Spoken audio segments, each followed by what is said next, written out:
Hello everyone, good evening.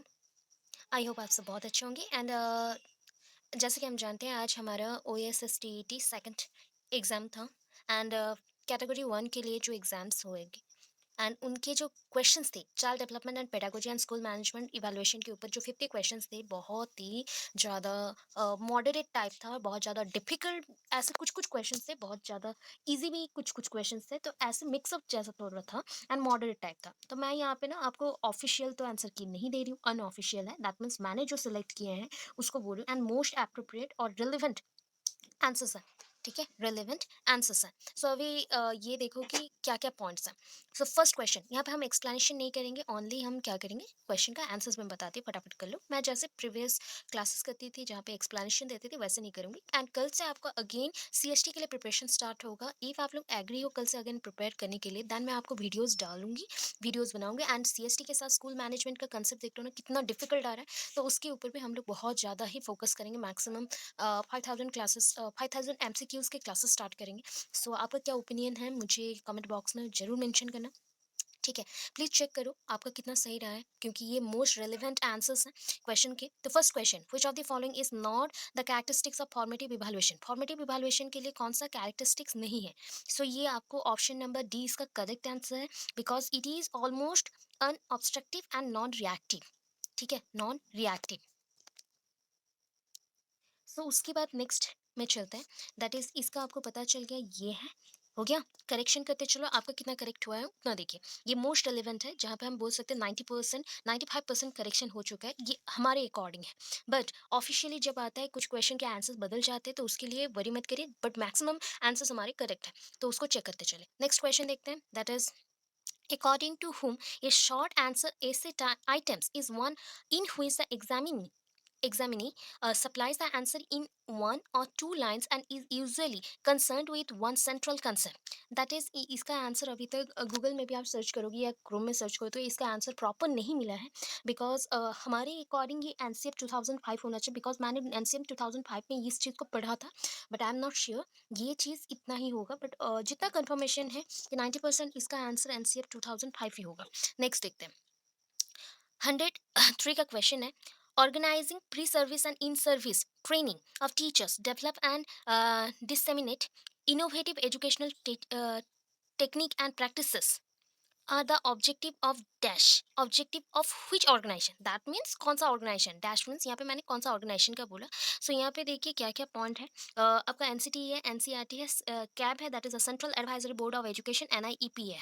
सो आपको याद रखना है कि यहाँ पे ये दो तो है ही नहीं, बट ये दोनों में हम कंफ्यूज्ड हैं। बट कुछ बुक में मेंशन है ये एनसीईआरटी है, बट मेरे अकॉर्डिंग ये एनसीटीई होना चाहिए। एनसीटीई कंफर्म्ड होना चाहिए, एनसीटी, बिकॉज एनसीटीई आपका क्या करता है, pre service and in service training कौन से स्कूल्स में कॉलेजेस में होना चाहिए वो सारी वो चेक करते हैं, एनसीईआरटी उतना चेक नहीं करते, तो वो हो गया। अभी नेक्स्ट देखो, 104, which one of the following is a good example of learning of a problem solving task till the student able to do it by themselves। बच्चे कहाँ पे अच्छे से सॉल्व कर सकते हैं कोई भी प्रॉब्लम को अपने से, खुद से। सो एग्जाम्पल लिख देना है, तो यहाँ पे देखो, offering a reward for solving the problem quickly, telling them that they can do it by trying again and again, providing A half solve example, telling them they can't go home till they solve the problem. तो यहाँ पे ना ये तो बिल्कुल नहीं होगा, ठीक है, हम नेगेटिव नहीं जाएंगे। अच्छा, फटाफट अगर कोई क्वेश्चन में वो अच्छे करते रिवार्ड मिल गया, तो कुछ पॉइंट तक वो अच्छा करेंगे, देन एक ही टाइप के रिवार्ड्स हो गए तो वो बोर्ड हो जाएंगे, तो ये भी नहीं होगा। एंड उनको हम बोल सकते हैं कि अगेन एंड अगेन ट्राई करो, तो वो अच्छा करेंगे। तो ये बड़े बच्चों के लिए करेक्ट है, बट छोटे बच्चों के लिए प्रोवाइडिंग ये हाफ सॉल्व एग्जाम्पल, तो ये आंसर करेक्ट होगा। ठीक है, देन नेक्स्ट चलते हैं, that is 105, the prompting method of memory testing is created by, तो इसका डायरेक्ट आंसर आपको मिल जाएगा एच, दैट इज अ हवन, हवन एविंगहॉस, एविंगहॉस। ठीक है, ये होगा आंसर। देन नेक्स्ट देखिए क्या है, to which of Kohlberg stage empathy and pro-social behavior are most closely related। Already हमने तीन स्टेजेस पढ़े थे, pre conventional ethics, conventional ethics, post conventional ethics. तो इसका प्रॉपर आंसर होगा post conventional ethics, because conventional ethics को आप attend करने के बाद ही आप क्या करते हो, किसी प्रो सोशल सोसाइटी के बारे में थिंक करते हो, किसी के बारे में सोचते हो, तो वो सारा पोस्ट कन्वेंशनल कन्वेंशनल एथिक्स है। ओके, सो नेक्स्ट चलते हैं अगेन।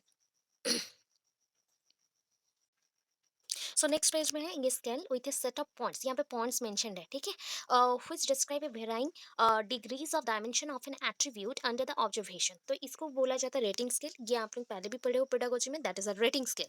उसके बाद देखो नेक्स्ट क्वेश्चन में, according to psycho analytic theory of motivation, motivation का थ्योरी जो है psycho analytic theory, which of the following is true according to this, ये ऑप्शन आपका करेक्ट है, human behaviour is inspired by the desire lying concealed in the unconscious and subconscious mind of the individual. Individuals के अंदर जो subconscious and conscious mind में जो चीजें छुपी हुई रहती है, हिडन रहती है, वही इंस्पायर करता है लोगों को या फिर इंडिविजुअल्स को कोई भी काम को करने के लिए, ये साइको एनालिटिक थ्योरी बोलता है, ठीक है, मोटिवेशन के अकॉर्डिंग। नेक्स्ट देखते हैं। So question number 9 is 109 is there should be more varied modes of assessment beyond the examination hall paper pencil test was recommendation of NCF 2005। Answer क्या है? NCF 2005, not NCF 2020, 1986 और 1992, NCF 2005।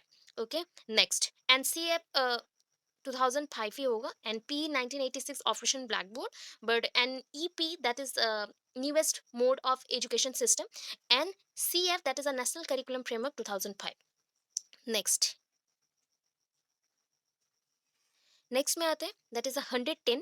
The essay test possesses relatively low validity and reliability because of the following factors except dash. कौन सा factor उसमें नहीं रहता है? तो मेरे अकॉर्डिंग ये ऑप्शन आपका प्रॉपर होगा, that is option number B, it may not provide a true picture of the comprehension level of the learner. इतना ठीक है, ठीक है। अभी नेक्स्ट क्वेश्चन को चलते हैं, that is 111। Continuous and comprehensive evaluation emphasizes dash.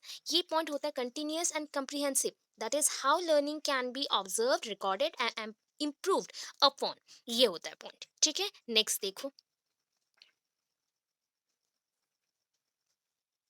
so next question है, that is which one of the following assessment practices will bring out the best in students। क्या है? that is, ये इसका answer होगा, that is option number D। Option number D, when conceptual change and students alternative solutions are assessed through the several different methods of assessment। ठीक है, इसके बाद next देखो, which of the following is a physical and material resources for education। that is, यहाँ पे physical and material resources है, physical and material resources है।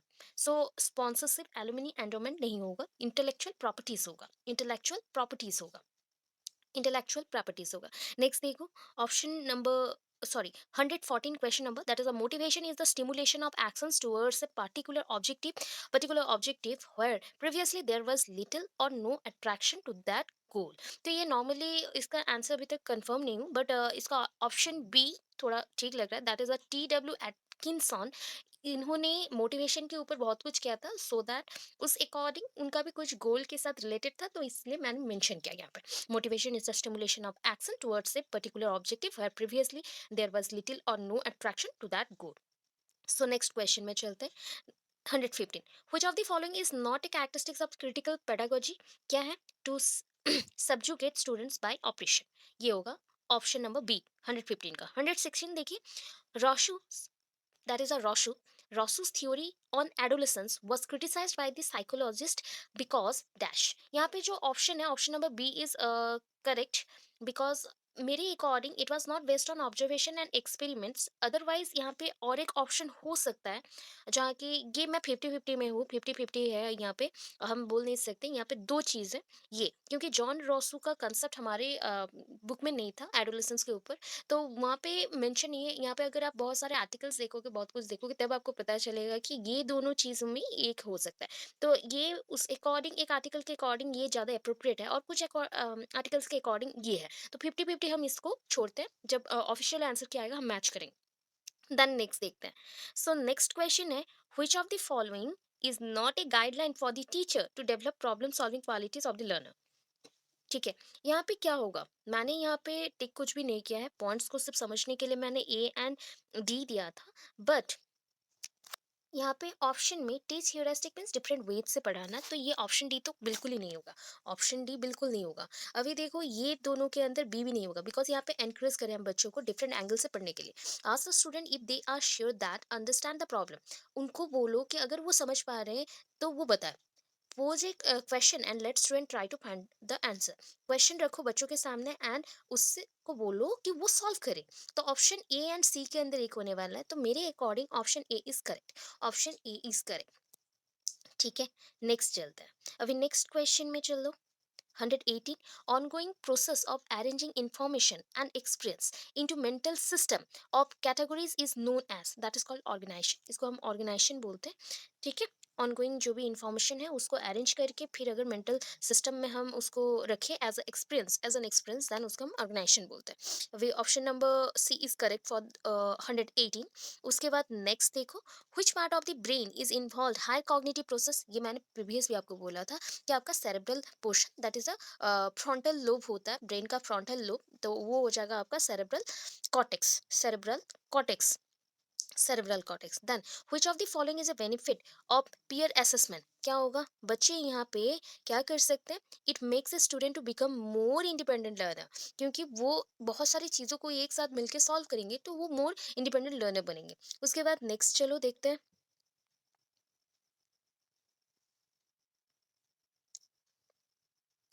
which one of the following situation is illustrative a of the child centered classroom, child centered classroom का option number D is correct, ये D correct होगा उसके लिए, because ये class in which the students are sitting in groups, groups में पढ़ रहे हैं and teachers take turn to go to each group में टीचर जाएंगी वन बाय वन, ठीक है। अभी नेक्स्ट चलते हैं, according to MC Dougall's view negative self feeling is associated with which of the following instinct, that is a self assertion, that is called self assertion, ठीक है।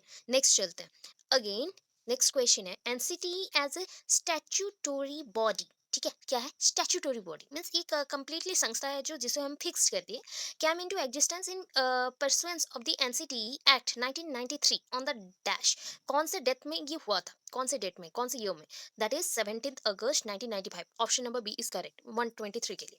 Who is the founder of critical pedagogy, ये Paulo Freire है, तो ये easy था because आप लोगों ने नहीं पढ़ा है इसलिए आप लोगों को याद नहीं होगा या फिर आप लोग जान नहीं पाए होंगे, बट ये मैंने नागार्जुना की बुक में पढ़ाया था, पालो फ्रेरी क्रिटिकल पेडागोजी में मेंशन है, ठीक है। अभी देखो next, which of the following is not a characteristics of blueprint, अभी blueprint में क्या क्या होता है, अभी blueprint, score board, then grade, ये सारे क्वेश्चंस मोस्ट प्रोबेबली आ रहे हैं, तो CST के लिए जब प्रिपेयर करेंगे हम ये सारी चीज़ों के ऊपर छोटे छोटे वीडियोस डालेंगे एंड उसको प्लीज़ आप लोग कंप्लीट करोगे, ठीक है।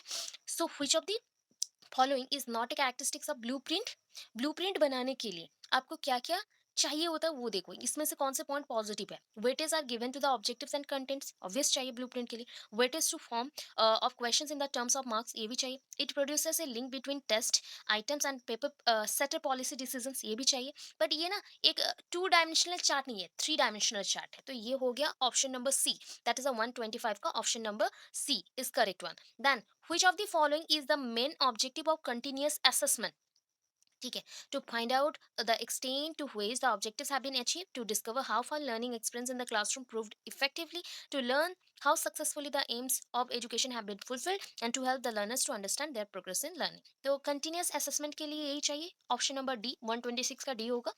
127 में चलते हैं, that is behavior is the movement of an organism or its parts in a frame of reference, यहाँ पे क्या है बोलिए, जहाँ पे आप वर्ड सुन लो कि ये ना बिहेवियर के ऊपर आता है, बिहेवियर के ऊपर आता है, तो आपको याद करना है कि स्टिमुलस रिस्पॉन्स में यही करते थे हम, ऑपरेंट कंडीशनिंग में भी यही करते थे, तो हम यहाँ पे थोड़ा बहुत कंफ्यूज हो रहे हैं, बट यहाँ पे option number A is correct for this question, इसको याद रखिएगा कि ऑप्शन ए होगा इसका आंसर, ये स्टिमुलस रिस्पॉन्स है, बिहेवियर के अकॉर्डिंग है, बिहेवियर स्टिमुलस के अकॉर्डिंग ही चेंज होता है, तो option number A is correct. अभी नेक्स्ट देखते हैं,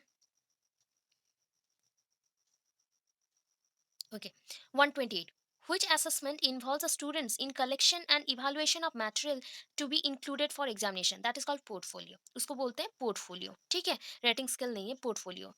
The following are the main objectives of international conference on educational planning held at Paris in 1968 except dash. तो यहाँ पे ना, सो मैंने इस क्वेश्चन का बोला 129 का, the following are the main objectives of international conference on educational planning held at Paris in 1968 except dash, तो यहाँ पे जो पॉइंट्स है ना उसमें से बी एंड सी ऑप्शन थोड़ा बहुत करेक्ट है, बिकॉज हम लोग कंफ्यूज हैं क्योंकि ये आउट ऑफ सिलेबस है। 1968 में एजुकेशनल कॉन्फ्रेंस हुआ था, बट ये कॉन्फ्रेंस को हमने डिटेलली कभी नहीं पढ़ा, या फिर हमारे बुक में मेंशन भी नहीं है, सिलेबस में मेंशन नहीं है, that is not under the syllabus of OSSTET। सो यहाँ पे लिंक्ड वाले जो भी पॉइंट्स है वो भी आ जा रहे हैं, तो इसलिए हम यहाँ पे गेस कर सकते हैं, कंफ्यूज हैं इसलिए मेंशन है बी एंड सी के अंदर कोई एक होगा। Score based on statistical comparison of individuals performance with the performance of the other that age group is dash. तो यहाँ पे ना आपको कुछ लोगों को लगा है इंटेलिजेंस क्वेश्चन होगा, कुछ लोगों को लगा होगा डेविएशन क्वेश्चन होगा, इंटेलिजेंस क्वेश्चन होगा। तो आप अगर इंटेलिजेंस क्वेश्चन लिखते हो यही करेक्ट है, बिकॉज ये आप एक स्कोर बोर्ड रहता है, चार्ट रहता है, जहाँ पे ये मेंशन रहता है कि इंडिविजुअल्स अगर इससे ये इसको बिलोंग करे तो इनका जो आईक्यू लेवल है इसमें आएगा, ये आईक्यू लेवल सुपेरियर है या फिर एक्स्ट्रा ऑर्डिनरी, ये सारे आएंगे, गुड है, एवरेज है, ये सारे, तो ये आईक्यू होगा। तो option number A is correct for this. Option number A is correct for this, ठीक है। Option number A is correct for this. So next चलो, अभी 131 को आते हैं। इन विच type of educational management teachers get proper scope for evaluating the assignments entrusted upon them, that is a democratic management, democratic management। then next option D is correct for 131 huh? 132 में देखो, characterization by value which is one of the objective of Bloom's taxonomy comes with in quiz domain. अच्छा, ये देखो value का अगर बात आता है तो ये इफेक्टिव डोमेन है, 132 B, that is effective domain, effective domain। Then 133, although the approximate chronological age are attached to the stages, children pass through them at different rates, whose theory of development help us to understand this statement। तो ये normally आप Robert S seer and वाइगोट्स्की को तो होगा ही नहीं, Piaget है, that means पियाजे है and Erikson है, तो इरिक्सन के 8 स्टेजेस हैं, पियाजे के 4 स्टेजेस हैं डेवलपमेंट के। सो उसके अकॉर्डिंग मोस्ट प्रोबेबल है पियाजे का, बिकॉज उनका कॉग्निटिव डेवलपमेंट है and it is related to your chronological ages. So ages के साथ डिफरेंट रेट्स में बच्चे डेवलप्ड होते हैं, तो ये मेंशन्ड है। मे बी ये एरिक्शन भी हो सकता है क्योंकि दोनों में ही ये चेंजेस हो रहे हैं, तो मोस्ट कंफर्म हम अगर बोलते हैं तो ये ऑप्शन नंबर सी होगा। अगर हम देखें, then 134, which one of the following is a guideline for the teacher to deal with the learning disabled student, यहाँ पे ऑल ऑफ द अबव होगा, डी इज द आंसर। 135 में चलो, that is a child reasons you do this for me and I will do that for you, in which stage of Kohlberg's moral reasoning would this child fall. तो कौन से stage में बच्चों का ये हो रहा है, तो that is called the instrumental purpose orientation. The instrumental purpose orientation, punishment नहीं होगा, ओबिडियंस नहीं होगा, गुड बॉय गुड गर्ल नहीं होगा, सोशल कॉन्ट्रैक्ट भी नहीं होगा, इंस्ट्रूमेंटल पर्पस ओरिएंटेशन। तुम मेरे लिए कुछ करोगे देन मैं तुम्हारे लिए कुछ करूंगा। देन ये हो गया option number C. Then 136, which of the following is not a guideline for encouraging creativity, ठीक है, for encouraging creativity, that is option number A is correct, that is ask students for support dissenting opinions, ठीक है। Then देखो 137, according to पियाजे the ability to infer a relationship between the two object, दो object के अंदर relationship and उसके knowledge को और नॉलेज ऑफ देयर रिलेशनशिप, उसके रिलेशनशिप के नॉलेज को लेके आप क्या करोगे, थर्ड ऑब्जेक्ट को ज्वाइन करोगे। तो ये कौन सा स्टेज में होता है, ये कॉन्क्रीट ऑपरेशनल स्टेज में होता है। Option number C is correct for this question. Then 138, who has suggested that people are motivated by hierarchy of needs beginning with the basic psychological requirements moving up to the needs for self fulfilment. तो ये जो stages था ना, मैंने आपको पहले भी बोला था, ये स्टेजेस अब्राहम मास्लो का है। ऐसा आपका हायरार्किकल नीड्स का ये होता डायग्राम। यहाँ पे कितने स्टेजेस थे, पूरे टोटल 5 स्टेजेस थे। ये था आपका psychological need, basic need start हुआ, देन आपका मिडिल में आया सोशल, ये आया security and society, that is security के बाद सोसाइटी आएगा, then self esteem and last था आपका, दैट इज हम बोल सकते हैं सेल्फ एक्चुअलाइजेशन और सेल्फ फुलफिलमेंट। ऐसे करके 5 स्टेजेस थे, दैट इज अब्राहम मास्लो ने निकाला था, ठीक है। नेक्स्ट देखो, okay, so assessment for learning takes into account the following except, except क्या, ये चारों में से कौन से पॉइंट को असेसमेंट ऑफ लर्निंग में हम नहीं देखते, that is a mistakes and strengths of the student, ठीक है। ऑप्शन नंबर डी, 139 का D, role of teacher for the development of critical pedagogy is and are, that is all of the above होगा। 140 का all of the above होगा। 141, ये grading system in which teacher based assessment decisions about individuals work on comparisons with the work of peer is classified as, that is called norm reference test और norm reference grading, कि एक comparison points को लेके हम यहाँ पे decide कर रहे हैं, वो ये कैरेक्टर को लेके कर रहे हैं। So option number A is correct. Then 142 में चलते हैं, that is at which page a child can not solve a problem alone but can be successful under the adult guidance or in collaboration with a more advanced peer, तो that is called zone of proximal development, ZPD, ठीक है। A A is the right answer. Then देखो 143 का, 143 में question क्या है, All of the following promote assessment as learning except dash, that is a testing student as frequently as possible. ये करोगे तो असेसमेंट ऑफ लर्निंग प्रमोट नहीं होगा, दैट इज 143 का डी. देन 144 देखो. In this world of human affairs, there is no worse nuisance than a boy at the age of 14. If he talks with a childish lips, then he is called a baby, and if he answers in a grown-up way, he is called an impertinent. Impertinent. Whose view was it? इस concept को किसने बोला था, इस statement को किसने दिया, who said that? तो रविंद्रनाथ टैगोर ने ये स्टेटमेंट दिया था. इतना चीज याद नहीं रहता ना, रिपीटेशन से ही याद रहेगा. ओके, सो नेक्स्ट क्वेश्चन को चलते हैं. 144 कंप्लीट हुआ. 145 इन MCQ items the problem part is called stem. Problem part को हम क्या बोलते हैं, स्टेम बोलते हैं. ठीक है. What do you mean by rule is? That is the rule example. Rule example. Rule means हम जनरल से स्पेसिफिक पॉइंट को चल रहे हैं, जनरल से स्पेसिफिक चल रहे हैं. तो ये हो जाएगा 146 का B, that is a teaching और learning by moving from general principle to specific principle और specific examples.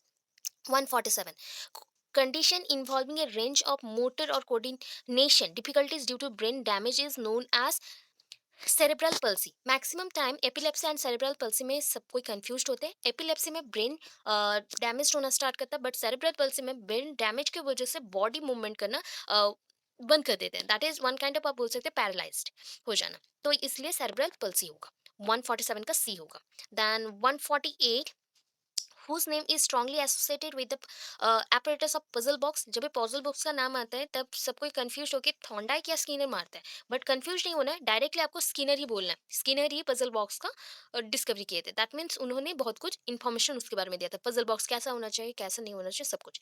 149 school waste management is a way for forcing individual school to take responsibility for what happens to the children under their jurisdiction was a view of dash. So ये आपको पता नहीं होगा because ये school management से, हमारे पास school management का separate books नहीं होता, ये प्रैक्टिस करना है. सो इनका याद रख लो. हैलिंगर. हैलिंगर. Okay, option number D is correct for this question. And last one, which of the following doesn't contain school development plan estimates. School development जो प्लान होता है उसमें कौन से पॉइंट्स नहीं आते उसको करना है. तो यहाँ पे ना सारे पॉइंट्स आते हैं एक्सेप्ट लास्ट वाला. देखो, that is D, free text books and additional cost as per the specification in schedule. ठीक है, ये हो गया आपका आंसर. आई होप आज का वीडियो आपको अच्छा लगा. अच्छा लगा सो प्लीज़ लाइक कमेंट कर दो. एंड जो भी बच्चे आप लोग कल से स्टार्ट करना चाहते हो, मैं फिर से क्वेश्चन देना स्टार्ट करूँगी. सो उसको प्रैक्टिस करना स्टार्ट करो. एंड सारे थ्योरीज को कंप्लीट करना पड़ेगा, ये चाहिए, इंपॉर्टेंट है. हम मैं शॉर्टकट थ्योरीज दूंगी, सो आपको पढ़ना पड़ेगा.